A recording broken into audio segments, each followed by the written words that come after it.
Film is never made in a vacuum. This is true of all art forms, but film especially so. When you make something, it's influenced by the world around it.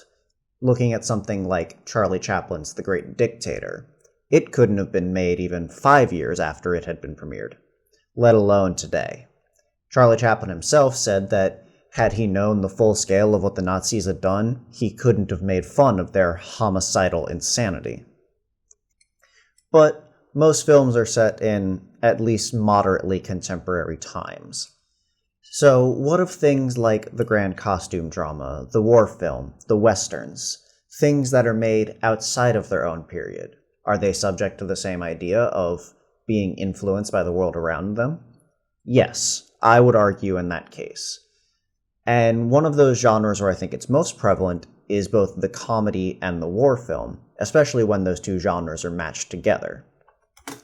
So, let's take a look at two films separated by almost 50 years, Robert Altman's MASH, released in 1970, and Taika Waititi's Jojo Rabbit, released in 2019, and how they use their opening minutes to set the tone and themes that they're going to be addressing. MASH takes place during the Korean War, but it was made at the time that American involvement in the Vietnam War had seriously spiked. It had been raging on for more than a decade, and the United States had steadily become more involved. Shortly after the film's release, the student strikes of 1970 would begin, ultimately leading to 4 students being shot and killed by members of the National Guard at Kent State University. The country was on the edge of turmoil. The summer of love from '67 had failed, and a new pessimistic view had begun to take hold. So, why is this important?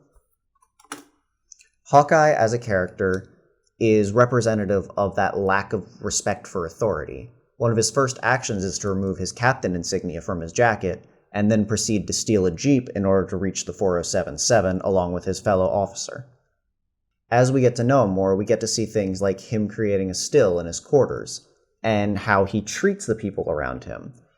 His general lack of authority is represented by his foil in the film, Frank Burns, a person who with supreme respect for the way that the military works.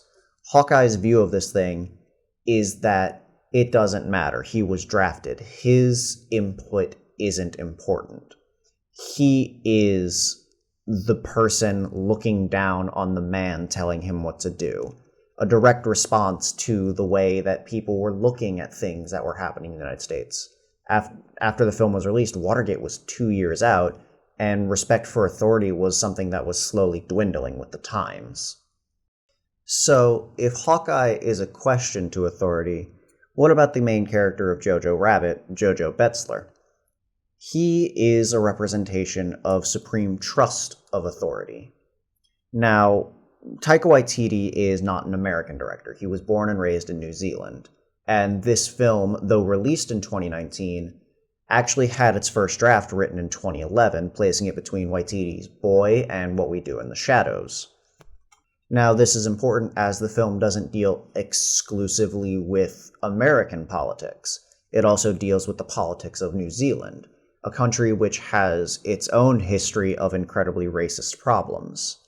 Things such as its large Indian population being denied passports, or the fact that an alt-right movement, much like the one we have in the United States, has sprung up and rapidly gained approval. So how is Jojo introduced? We meet him in a suit-up montage that proudly displays his Hitler Youth uniform as he prepares to go off on a weekend and learn how to be a man in German society. His blind fanaticism is the one thing that marks him. And it's from a time, especially when an us versus them mentality has become prevalent, that makes the most sense. This is a character that needs to learn about how a different view can help. And by making him blindly fanatical, it helps move that theme along. Waititi himself has been quoted as saying about World War II, "Everyone always says that we shouldn't forget it, but lately, I feel like people have been forgetting." And what better place to talk about something like that than World War II, a time when people forgot what it meant to care for other human beings. Waititi has also talked about the power of comedy as a tool, as shown from this CBS News clip. I mean, you wove this Yeah. comedy into the serious story for a reason. Comedy for me is a really important tool, and it really irks me that it gets overlooked so often as a meaningful form of art, because throughout history, comedy has been I think the strongest weapon in commenting on society and issues and dictators, kings, royalty. They hate being made fun of.